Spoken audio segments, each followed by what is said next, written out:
प्रश्नावली 7.2 का पहला प्रश्न है, निम्नलिखित में प्रत्येक के लिए साइन एक्स अपान 2 कॉस एक्स अपान 2 टेन एक्स अपान 2 ज्ञात कीजिए कह रहा है। ठीक है, और इसके अंदर 3 प्रश्न दिए हुए हैं, एक टेन का मान है, एक कॉस का मान है, एक साइन का मान है। अब देखो पहला जो है टेन का जो मान है वो क्या है, -4/3 है, और ये किस चतुर्थांश में कह रहा है, द्वितीय चतुर्थांश में। दूसरा है कॉस एक्स है, -1/3 है, ये कौन से चतुर्थांश में, तृतीय चतुर्थांश में।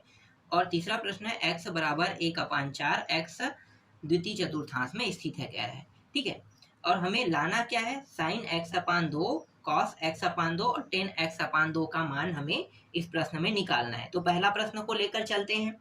ठीक है, पहला प्रश्न क्या है, लिख लेते हैं यहाँ पे। पहला प्रश्न है टेन एक्स, इसके बराबर कितना दिया हुआ है, -4/3 दिया हुआ है। ठीक है, और x का मान कौन से चतुर्थांश में है, द्वितीय कह रहा है, द्वितीय। ठीक है, च का मतलब चतुर्थांश समझना में है। ठीक है, इस तरीके से मैं च को शॉर्टकट में लिख रहा हूँ। तो टेन एक्स बराबर -4/3 दिया हुआ है।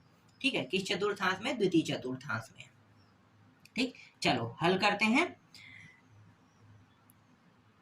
यहाँ पे मैं लेने वाला हूँ कॉस को। ठीक है, किसको लेने वाला हूँ, कॉस को। कॉस को हम लेकर इसे आसानी से हल कर सकते हैं। तो मैंने यहाँ पे कॉस को लिया, कॉस एक्स को, और कॉस एक्स का जो सूत्र होता है वो क्या होता है, वो होता है माइनस, ठीक है, क्या होता है, माइनस 1/करनी के अंदर 1 प्लस टेन स्क्वायर एक्स, ये होता है। ठीक है, सूत्र जो होता है कॉस एक्स का सूत्र ये होता है।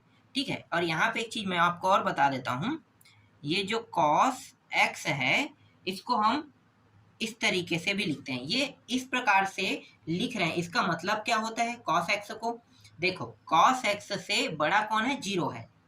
ठीक है, ऐसा क्यों, क्योंकि अगर ग्राफ रेखा देखा जाए तो ये 0 अंश होता है, ये -1 और ये +1, यही है। तो यहाँ पे ये जो मान है किसमें, माइनस में है। तो माइनस में मान है तो माइनस मान जो है वो 0 से क्या हो रहा है, छोटा हो रहा है। ठीक है, 0 क्या है, न्यूट्रल है, मतलब बराबर है ना सबके। तो 0 से माइनस मान छोटा होते जाएगा, -1 -2 -3, जितना माइनस बढ़ते जाएगा संख्या के साथ उतना ही ये छोटा होते जाएगा, है ना। और प्लस जो है वो बड़ा होते जाएगा। तो जब ये मान माइनस में आया इसीलिए कॉस एक्स से बड़ा कौन हो गया, 0 हो गया। इसी प्रकार से इसे लिखा जाता है। ठीक है, जब भी डिफाइन किया जाता है तो यहाँ पे देखना कॉस एक्स से बड़ा 0 कह रहा है, इसका मतलब कॉस एक्स का मान जो है वो माइनस में ही होगा। तो -1/1 प्लस टेन स्क्वायर एक्स आएगा। ठीक, चलो अब मैं क्या करूंगा, यहाँ पे मानों को रख दूंगा, तो रख दो। तो 1 प्लस टेन स्क्वायर एक्स, तो टेन का मान कितना है अभी, टेन एक्स का 4 3 दिया है ना, तो -4/3 और इसका वर्ग, फिर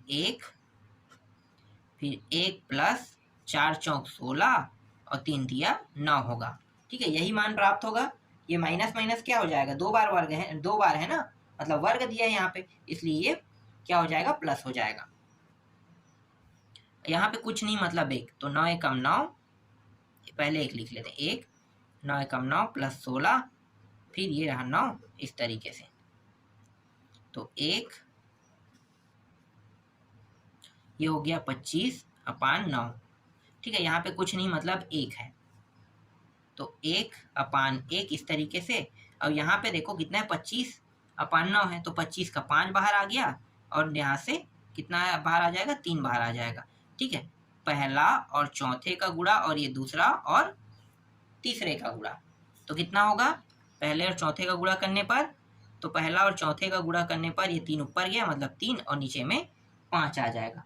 तो यहाँ पे कितना आएगा, 3/5। और यहाँ पे देखो, यहाँ पे माइनस है, यहाँ भी माइनस लगाएंगे, यहाँ भी माइनस, यहाँ भी माइनस, यहाँ भी माइनस, और अंत में यहाँ भी माइनस। ठीक है, तो जो चीज मैं यहाँ पे भूल रहा था उसे मैंने अंत में लगा दिया। आपको भूलना नहीं है, अगर आप जल्दी जल्दी में हल कर रहे हैं तो माइनस को लेकर चलना। अगर आपको लगता है मैंने कहीं पे गलती कर दिया है तो माइनस को ध्यान से देख लेना। ठीक है, तो इस तरीके से -3/5 यहाँ पे प्राप्त हुआ, किसका मान, कॉस एक्स का मान।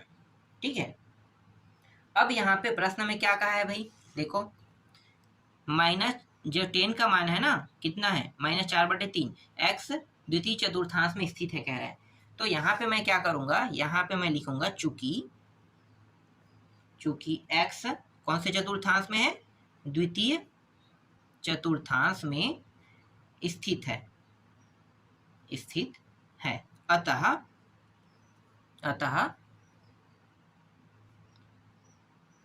π/2, ठीक है। तृतीय चतुर्थांश का जो मान होता है वो क्या होता है, 90 से लेके 180 अंश, तो ये 90 हो गया π/2। फिर x इससे बड़ा क्या होगा, पाई होगा। तो ये 90 अंश से लेके 180 अंश के बीच में किसका मान है, x का मान है। लेकिन सभी प्रश्नों में हमें x को x/2 के रूप में लिखना है। किसके रूप में लिखना है, x/2 के रूप में, तभी तो हम हल कर पाएंगे ना। तो ये जो x है इसको मैं x/2 बनाऊंगा, तो मैं क्या करूंगा, 1/2 का सभी के साथ गुणा, 1/2 का इसके साथ इसके साथ भी गुणा, तो ये इस प्रकार से होगा। फिर x के साथ भी 1/2 का गुणा, फिर पाई के साथ भी 1/2 का गुणा, तो ये हो जाएगा π/4 और ये हो जाएगा x/2, फिर ये हो जाएगा π/2। तो देखो इसका मतलब क्या होता है, π/4 का मतलब, π/4 का मतलब होता है कि ये 45 अंश से लेके कितने अंश के बीच में है, 90 अंश के बीच में, है ना। तो आपको पता होगा कि कोई भी मान 90 अंश से कम हो, तो ये क्या कह रहा है, 90 अंश से कम बता रहा है ना। तो देखो ना 45 से 90 मतलब 90 अंश के ऊपर कितना था, 90 से 180, तो 90 अंश से अगर कोई मान कम होता है, जैसे कि ये 45 तक के जा रहा है, तो हर एक मान किस में प्राप्त होगा, माइनस में कि प्लस में, प्लस में प्राप्त होगा, है ना। तो प्लस में प्राप्त होगा, इसका मतलब क्या है कि ये किस चतुर्थांश में चला गया, ये जो x/2 है ये किस चतुर्थांश में अब चला गया, पहले ये था द्वितीय चतुर्थांश में, अब ये आ गया कौन से चतुर्थांश में, प्रथम चतुर्थांश में, ठीक है। कौन से चतुर्थांश में, प्रथम। तो x/2 प्रथम चतुर्थांश में स्थित है। समझ में आ गया, कौन से चतुर्थांश में आ गया, ये प्रथम चतुर्थांश में आ गया, ठीक है। अब हमें निकालना क्या था, हमें निकालना था sin x/2 cos x/2 और tan x/2, ठीक है, यही मान निकालना था। अब अगर ये मान प्रथम चतुर्थांश में है तो ये सभी मान प्लस में रहेगा कि माइनस में रहेगा, प्लस में ना, तो सभी मान किस में है, धनात्मक में, धनात्मक में होगा, ठीक है, या हम कहेंगे धनात्मक में है, ठीक। पहले हम किसको निकाल लेते हैं, जिसको चाहो आप उसको निकालो, साइन कॉस टेन, ठीक है। तो यहाँ पे मैं पहले साइन को निकाल लेता हूँ, तो चलो साइन को निकालते हैं। तो साइन x/2, ठीक है, साइन x/2 का मान तो प्लस में रहेगा, तो साइन x/2 का सूत्र क्या होगा, तो सूत्र हो जाएगा 1 - cos x और नीचे में ये रहा 2, ठीक है। यही सूत्र क्यों लगा है साइन x/2 का, तो मैं आपको थोड़ा सा सूत्र समझा देता हूँ। देखो साइन, यहाँ पे मैं लिखता हूँ साइन स्क्वायर x, ठीक है। यहाँ पे नीचे में 2 मैंने नहीं डाला है, ठीक है, क्या मैंने डाला है, 2 नहीं डाला है, ठीक है। तो इसका जो सूत्र होता है वो कितना होता है, 1 - cos 2x होगा और अपान ये 2 होगा, यही होता है, ठीक है। अगर मैं साइन से क्या हटा दूं, वर्ग, तो अंडर रूट यहाँ पे लग जाएगा, तो 1 - cos 2x अपान 2 यही होगा। अगर मैं यहाँ पे 2 लगा दूं तो x के नीचे, तो यहाँ भी x के नीचे 2 लगेगा, बिल्कुल, ये 2 और ये 2 कट गया। अब देखो 1 - cos x, 1 - cos x अपान 2 प्राप्त हुआ, बिल्कुल प्राप्त हुआ।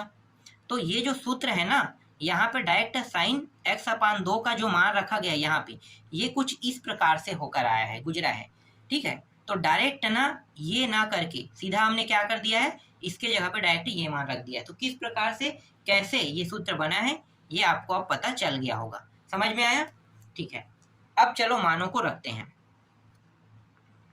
तो ये हो गया साइन x/2, तो 1 - cos x का मान अभी हमने निकाला, कितना निकाला था, देखो ना यहाँ पे -3/5 है ना, तो क्या रखेंगे, -3/5 रख देंगे। तो यहाँ पे मैं रख देता हूँ 3/5, एक मिनट, ये रहा -3/5 और ये रहा 2। तो एक ये माइनस माइनस प्लस हो गया, 3/5 और ये रहा 2। 5 एकम 5 प्लस 3 और ये 5, फिर ये 2। 5 3 कितना हो गया, 8/5 और ये रहा 2। कुछ कट रहा है कि नहीं? अब देखो 2 के नीचे में कुछ नहीं, मतलब क्या रहेगा, 1। तो यहाँ पे मैं 1 रख देता हूँ, ठीक है।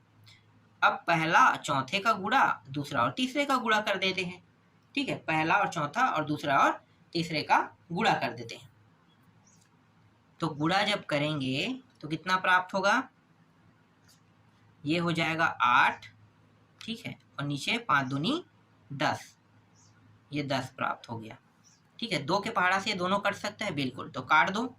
तो ये हो जाएगा 4 और नीचे 5। अब ये जो 4 है ये बाहर आ जाएगा, क्योंकि ये 2 का वर्ग होता है, जबकि ये किसी का वर्ग नहीं होता है, तो इसके ऊपर बस करनी लग जाएगा। तो यहाँ पे sin x/2 का मान कितना प्राप्त हुआ, sin x/2 का जो मान है वो प्राप्त हुआ 2/5 प्राप्त हुआ। समझ में आ गया? ठीक है। अगला देखो, अब हम cos का निकाल लेते हैं ना, cos x/2 का। तो cos x/2 इसका भी सूत्र होगा, क्या होगा, सेम टू सेम होगा ना, एक, लेकिन साइन में होता है तो ये माइनस में होता है, अब ये कॉस में है तो क्या हो जाएगा, प्लस में हो जाएगा, ठीक है, कॉस एक्स। और आपको पता चल गया होगा कि ये कॉस एक्स क्यों है, कॉस 2x क्यों नहीं है ना, कैसे कटा, इससे पहले वाले मैंने बताया था साइन के लिए। तो सेम टू सेम वही यहाँ पे होगा, बस यहाँ पे बस चिन्ह चेंज होगा, बाकी सब सेम वैसा ही हल होगा। चलो अब यहाँ भी मान रख देते हैं, 1 प्लस कॉस एक्स का मान होता है 3/5 था और ये 2, तो ये 1 प्लस माइनस माइनस 3/5 और ये 2, 5 एकम 5 माइनस 3/5, ये 2, घटा दो, 2 5 और ये 2 कुछ नहीं, मतलब इसके नीचे में 1, इसको भी लगा देते हैं हम, पहला चौथा दूसरे और तीसरे का गुणा। तो पहला चौथा का गुणा करेंगे तो ये 2 का 2 रहेगा, ठीक है। ये 5 दूनी कितना हो गया, 10, 2 के पहाड़ा में आता है, ठीक है, तो 2 के पहाड़ा में आ जाएगा तो 1 और ये 5 हो जाएगा, 1 5। अब ये 1 जो है, 1 का वर्ग 1 ही होता है, तो करनी से बाहर आ जाएगा, जबकि 5 करनी के अंदर में रहेगा। तो देखो cos x/2 का मान कितना आ गया, 1/5 प्राप्त हुआ। अब 10 के लिए निकाल लेते हैं, 10 x/2, तो 10 x/2 का जो मान होगा, ठीक है, क्या होगा, हम साइन और कॉस के जोड़ देते हैं ना, तो साइन वाला क्या था, 1 माइनस कॉस एक्स था अपान 2 था, और 1 प्लस कॉस x/2 था, दोनों को क्या कर दिए, देख लो इस तरीके से, है ना। ये 2 दूसरा चौथा कान कट गया, तो 1 माइनस कॉस एक्स और 1 प्लस कॉस एक्स, मानों को रख दो। तो 1 माइनस कॉस एक्स का मान होता है -3/5, या हम डायरेक्ट इसकी जगह पे मान रख सकते हैं, चाहो तो हम रख सकते हैं इसकी जगह पे मान, ठीक है, लेकिन हल ही कर लेते हैं, ज़्यादा अच्छा है। जब हम हल कर रहे हैं तो पूरा हल कर लेते हैं, ठीक है।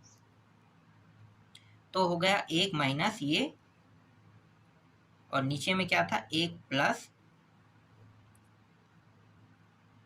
कॉस -3/5, इस तरीके से ये रहा, फिर 1 ये प्लस हो जाएगा और 3/5, 1 माइनस 3/5 ये होगा,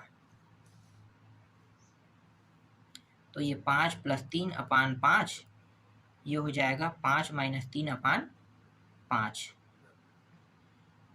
तो ऊपर हो गया 8, फिर 5, फिर यहाँ पे 2, फिर 5, दूसरा चौथा कट गया, 8/2 बस यहाँ पे क्या होगा, बचेगा, है ना।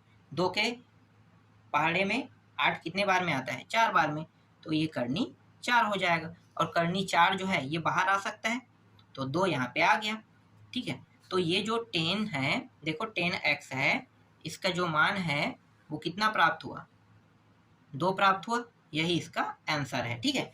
तो 3 ही तक के मान निकालने के लिए कहा था। cos x अपान 2, sin x अपान 2 और tan x अपान 2 के मान को निकालने के लिए कहा था। इस प्रकार से हमने निकाल दिया। ठीक है, तो पहला प्रश्न कंप्लीट हो गया। चलो दूसरा प्रश्न अब हल करते हैं। अगर आपको पहला समझ में ना आया हो तो दूसरा से आप लोग अच्छे से समझ जाना। ठीक है, चलो दूसरा प्रश्न क्या है? दूसरा प्रश्न है cos x, इसका मान दिया हुआ है और ये मान है -1/3 दिया है, मतलब 1/3 दिया है। और प्रश्न में क्या कहा है? कौन से चतुर्थांश में कहा है? प्रश्न में कहा है ये तृतीय चतुर्थांश में है, कह रहा है ना, तो हम इसे तृतीय चतुर्थांश में रखेंगे। तो यहाँ पे लिखो चूंकि x कौन से चतुर्थांश में है? तृतीय चतुर्थांश में स्थित है, कह रहा है। ठीक है, अब तृतीय चतुर्थांश का मतलब आप समझते हो, 180 अंश से 270, तो 180 अंश मतलब पाई से बड़ा क्या होगा? x, ऐसे ही लिखते हैं ना। पाई x के जो मान है वो 180 अंश से किसके बीच में है? 270, और 270 को कैसे लिखते हैं? 3 पाई अपान 2, ऐसा ही लिखते हैं। 3 पाई अपान 2 क्या होता है? 270 होता है। मतलब 180 अंश से 270 के बीच में x का मान है। ठीक है, अब ये x के जो मान है इसको हम x अपान 2 कर लेते हैं। तो क्या करेंगे? 1/2 का यहाँ पे गुणा कर देंगे। ठीक है, गुणा कर दो, 1/2 का गुणा पाई के साथ होगा, फिर x के साथ भी 1/2 का गुणा होगा, फिर 3 पाई अपान 2 के साथ भी 1/2 का गुणा होगा। जब हमने गुणा किया तो ये पाई अपान कितना बन गया? 2 बन गया। ये बन जाएगा x अपान 2 बन गया। ठीक है, और ये बन जाएगा 3 पाई अपान 4 बन जाएगा। ठीक है, इसका मतलब क्या है? देखो, इसका मतलब ये है कि ये अब चला गया, किस में चला गया? 90 अंश। ठीक है, 90 अंश से 180 अंश, और 90 अंश से 180 अंश के बीच x अपान 2 का मान कौन से चतुर्थांश में होगा? द्वितीय। तो यहाँ पे लिखो x अपान 2 कौन से चतुर्थांश में चला गया? द्वितीय चतुर्थांश में स्थित है। ठीक है, ये कौन से चतुर्थांश में चला गया? द्वितीय चतुर्थांश में चला गया। आप चाहो तो आप तृतीय चतुर्थांश में भी रख के हल कर सकते हो, लेकिन हम यहाँ पे क्या कर रहे हैं? हम इसे x अपान 2 के रूप में ला रहे हैं। इसके लिए ये एक चतुर्थांश क्या हो जाता है? कम हो जाता है। ठीक है, तो ये तृतीय से कौन से चतुर्थांश में चला गया? द्वितीय में। चलो अब मैं यहाँ पे ये जो साइन x अपान 2 है, ठीक है, इनको रख लेते हैं। तो यहाँ पे ये साइन x अपान 2 है, ये 0 से बड़ा रहेगा कि छोटा रहेगा? ठीक है, 0 से बड़ा रहेगा कि छोटा रहेगा?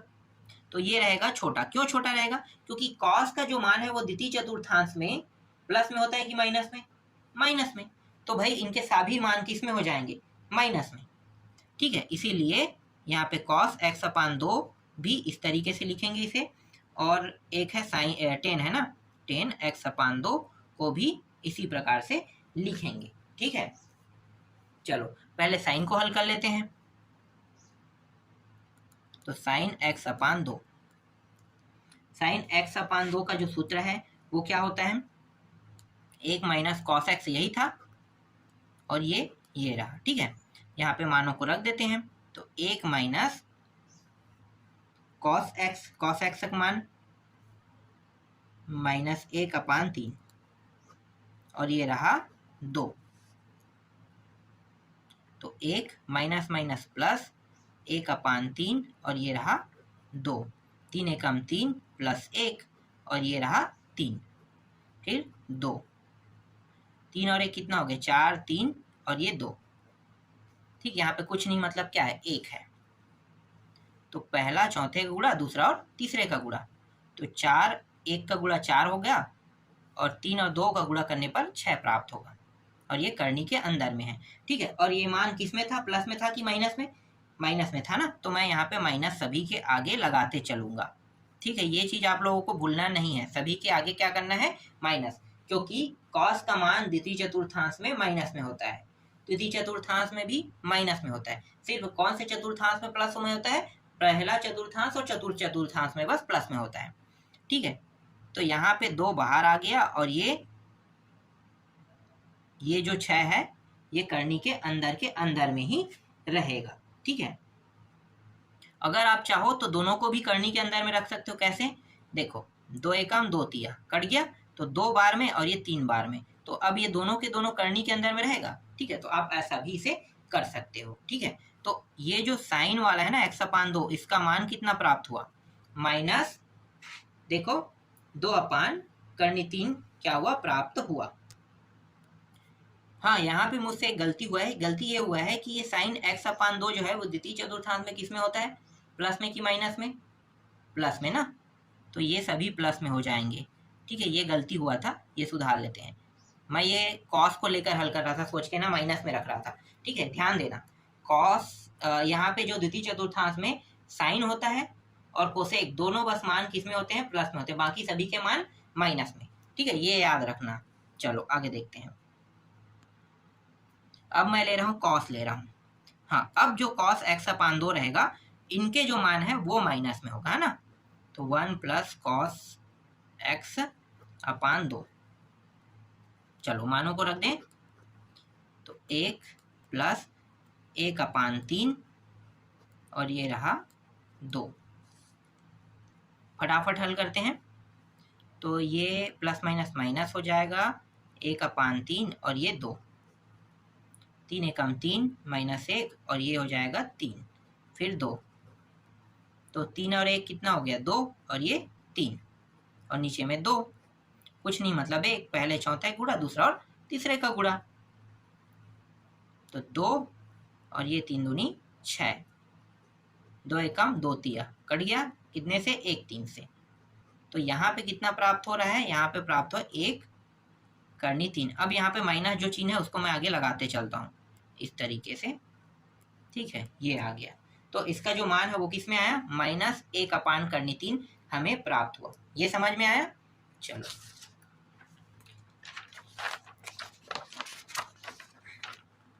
अब सिर्फ बचा है 10 का ना, तो 10 का भी देख लेते हैं। 10x/2, 10x/2 के बारे में आपको पता चल गया होगा। इसको हल कैसे करते हैं, तो इसको हम हल करते हैं, ये जो साइन x/2 है इसके मान को और कॉस x/2 इसके मान को रख देते हैं ना, तो हम यहीं पे रख दें, 10 को हम ऐसे लिख सकते हैं, बिल्कुल लिख सकते हैं, तो डायरेक्ट रख देते हैं ना, कहाँ झंझट करेंगे, है ना। तो यहाँ पे हम रख देते हैं साइन x/2 के मान को, तो साइन x/2 के मान था 2/3, इस तरीके से दिया हुआ था, इसका मान जो है वो माइनस में आया था 1 और ये करनी 3, इस प्रकार से प्राप्त हुआ था। ठीक है, इसको थोड़ा सा हल कर लेते हैं, अलग अलग कर लेते हैं, तो करनी 2 ऐसे लिख सकते हैं और इसको करनी 3 भी लिख सकते हैं। ठीक है, क्योंकि करनी दोनों के ऊपर में लगा है तो इसे इस प्रकार से भी लिख सकते हैं, फिर -1 और ये रहा करनी 3, करनी 3 और करनी 3 यहाँ पे दूसरा और चौथा पद से कट गया। ठीक है, बचा क्या, 2 -1, तो ये हो गया करनी 2 और ये -1, इसको और कैसे लिख सकते हैं, माइनस को ऊपर ला लेते हैं और ये इस प्रकार से हम इसे लिख सकते हैं। तो 10x/2 का जो मान आया वो कितना आया, माइनस करनी 2 प्राप्त हुआ। ठीक है, अब चलो तीसरा प्रश्न देखते हैं। तीसरा जो प्रश्न है इसमें साइन का जो मान दिया हुआ है, साइन x का मान वो दिया हुआ है -1/4 दिया हुआ है, नहीं माइनस में, प्लस में है, +1/4 दिया हुआ है। ठीक है, और इस प्रश्न में ये कौन से चतुर्थांश में कह रहा है, तो इस प्रश्न में कह रहा है चूंकि x का जो मान है वो है द्वितीय चतुर्थांश में स्थित है, कह रहा है। ठीक है, कौन से चतुर्थांश में, द्वितीय चतुर्थांश में स्थित है। तो द्वितीय चतुर्थांश में अगर कोई मान होता है तो उसको हम कैसे लिखते हैं, उसको हम लिखते हैं π/2 फिर x, मतलब 90 अंश से लेकर कितने अंश के बीच में, 180 अंश के बीच में। इसको भी हम क्या लिखेंगे, x/2 के रूप में लिखेंगे, तो सभी में क्या हो जाएगा, गुणा 1/2 का, तो यहाँ पे ये हो जाएगा 4, ये हो जाएगा x/2 और ये हो जाएगा π/, कितना हो जाएगा, 2 हो जाएगा। ठीक है, तो ये 45 अंश से 90 अंश के बीच में चला गया, तो इसके बीच में कौन से चतुर्थांश में होता है मान, प्रथम चतुर्थांश में ना, तो प्रथम चतुर्थांश में सभी मान प्लस में रहेगा कि माइनस में, तो सभी जो मान हैं वो प्रथम चतुर्थांश में होगा और सभी मान क्या होंगे, धनात्मक। प्रथम चतुर्थांश में सभी मान क्या होते हैं, धनात्मक होते हैं ना। तो अब जो cos 10 और कॉस, टेन और साइन सभी के मान किस में प्राप्त होगा? धनात्मक में ही प्राप्त होगा। ठीक है, चलो अब यहाँ पे ये जो साइन x 1/4 है, ठीक है, इसको थोड़ा सा मैं यहाँ पे आपको बता देता हूँ। साइन x बराबर 1/4, इसको हम ऊपर के मान को p मानते हैं और नीचे के मान को n मानते हैं। ठीक है, अभी तक हमने जितने भी प्रश्नों को हल किया है उन सभी में कॉस में मान हमारे पास होता था, या हम बदल के किसी ना किसी रूप में उसे किस में बदलते थे? कॉस में बदलते थे, है ना। तो यहाँ भी क्या करेंगे? साइन के मान को कॉस में बदल लेंगे। ठीक है, साइन के मान को कॉस में बदलेंगे तो कौन सा प्रमेय लगता है? पाइथागोरस प्रमेय लगता है। आप लोगों को पता होगा पाइथागोरस प्रमेय। ठीक है, मैं आपको ये प्रमेय के बारे में बता देता हूँ। ठीक है, पाइथागोरस प्रमेय। तो पाइथागोरस प्रमेय क्या होता है? देखो, पाइथागोरस प्रमेय जो होता है वो होता है कर्ण का वर्ग फिर लंब का वर्ग प्लस आधार का वर्ग। ठीक है, यही होता है बिल्कुल। तो यहाँ पे जो मैंने पी एन माना है, इसको पी एन नहीं मानते हैं हम, इस ऊपर वाले मान को लंब कहते हैं। ठीक है, मैं डायरेक्ट लंब लिख लेता हूँ, और नीचे वाले मान को हम क्या कहते हैं? कर्ण कहते हैं। तो लंब अपान कर्ण है। ठीक है, हमारे पास लंब का मान है और कर्ण का मान हमारे पास है। तो हम क्या करेंगे? यहाँ पे रख देंगे। कर्ण का मान कितना है? 4 है ना, तो 4 और यहाँ पे वर्ग, 4 का वर्ग। लंब का मान 1 का वर्ग, आधार का मान हमारे पास नहीं है, तो हम क्या करेंगे? आधार का मान निकालेंगे। तो ये जो 1 है इसको इस पार ले आते हैं, और ये 4 चौक कितना हो जाएगा? 4 चौक ये हो जाएगा 16, और 1 का वर्ग 1 होता है, तो 1 के वर्ग इस साइड लाएंगे तो माइनस में हो जाएगा। प्लस में था, दूसरे साइड में जाता है तो क्या हो जाता है? माइनस में। ठीक है, और आधार से मैंने वर्ग हटा दिया तो अंडर रूट कहाँ पे आ गया? यहाँ पे। तो ये सिर्फ आधार बस लिखा जाएगा। ठीक है, समझ में आ गया? ठीक, अभी जो मैं कर रहा हूँ वो आपको समझ में आ रहा है?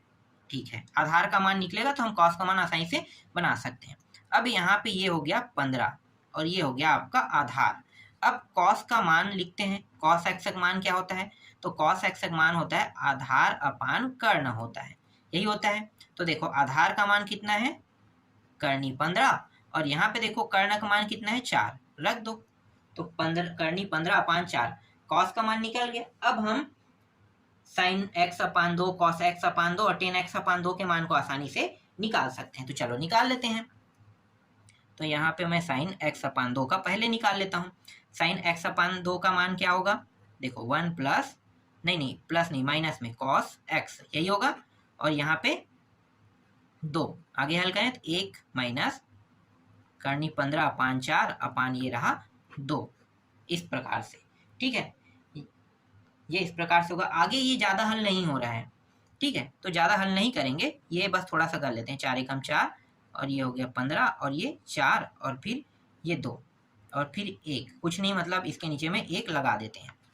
ये हो गया। तो पहला चौथे गुणा, दूसरा और तीसरे का गुणा। तो यहाँ पे आ जाएगा 4 माइनस कर्णी 15, और 4 दूनी कितना हो गया? ये 8। बस इतना ही प्राप्त होगा, इससे आगे ये हल नहीं होगा। तो ये साइन x/2 का मान कितना प्राप्त हुआ? ये प्राप्त हुआ। ठीक है, अब कॉस का करते हैं। तो कॉस x/2 का निकालते हैं। तो 1 प्लस कॉस x, और ये रहा 2। तो 1 प्लस कर्णी 15/4, और ये रहा 2। तो ये हो गया 4 प्लस कर्णी 15, और नीचे में 4 और ये 2, इसके नीचे में कुछ नहीं मतलब क्या है? 1 है। इस प्रकार से पहला चौथे का गुणा मतलब 4 प्लस कर्णी 15 और 4 दूनी 8। तो ये कॉस x/2 का मान है। अब टेन का निकाल लेते हैं। तो टेन x/2, इन दोनों के मान को क्या कर देंगे? दोनों के मान को गुणा कर देंगे, है ना। सॉरी, गुणा नहीं, एक दूसरे के मान को भाग कर देते हैं। तो ये साइन x/2 और कॉस x/2, मान कितना है? देखो, ये साइन का है, ये कॉस का है, रख देते हैं। 4 माइनस 15, ठीक है, कर्णी के अंदर है ना, और ये 8।